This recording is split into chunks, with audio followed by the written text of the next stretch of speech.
Hey Jackie, I'm glad to hear that your knees were doing better today. Like I promised, I want to give you some things to work on that may help them. And so, real quick, one of these, the other two will be not newish. Um, but the first thing that I'm gonna have you work on is um, breathing. So we're gonna do something called a forced exhalation. Forced exhalation creates greater tone in your body, so it gives your core more tone, so that the big muscles in your legs more tone, so that the the the knee joint isn't so susceptible to taking on load that it's not meant to. And so forced exhalation is super easy super simple to understand. It's just you're going to take, like we've done in our warm-up before, you're going to take a 4-second inhale in through your nose and a 6-second exhale through the mouth. But the exhale is going to be very specific, and you're going to do it through pursed lips. That's why it's called straw breathing, is like if you had a straw in your mouth and you're forcefully exhaling the air, which is why it's called a forced exhalation.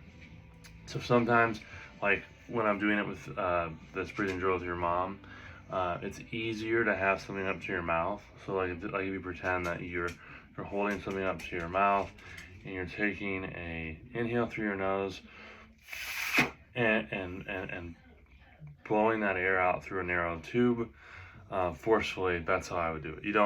If you have a straw, you can actually put the straw in your mouth and it'll do the same thing.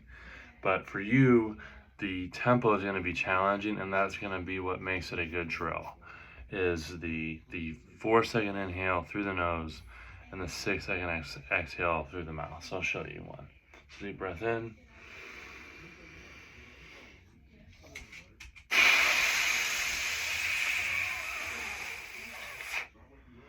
Just like that, it should be real forceful, and it should feel long. I'm gonna have you do 4 of those. All right, take your time in between the breaths. So that is one.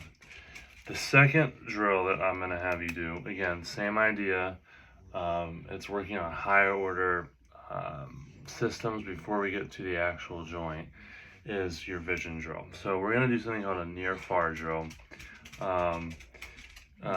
Could you, or will you hold up your pen, and will you look at, the drill is you're going to hold up your pen, you're going to find your target right up here, and then 10 feet in front of you, you're going to have another target that's even with where your pen is.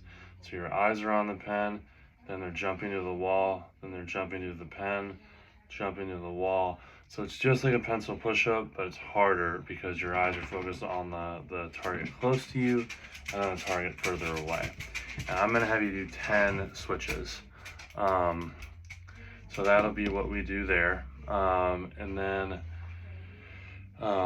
last one, the thing that we're really going to work on for your knee is something called a peroneal nerve glide, or I'm sorry, a tibial nerve glide. And so tibial nerve, I'm gonna show you from,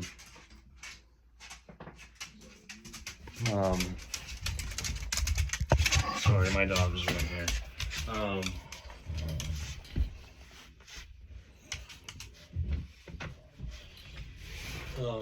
And what I'm going to have you do is you're going to extend your leg out in front of you. So,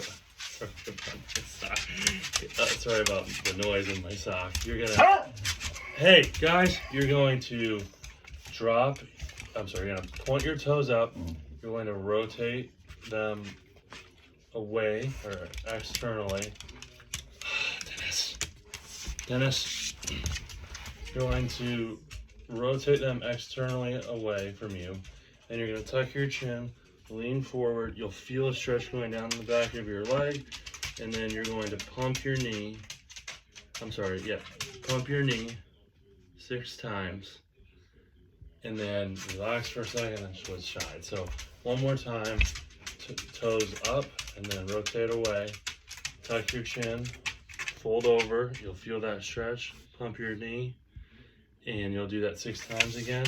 And hopefully that will take care of your knee pain. So sorry about the dog. Sorry about the loudness, but hopefully that helps.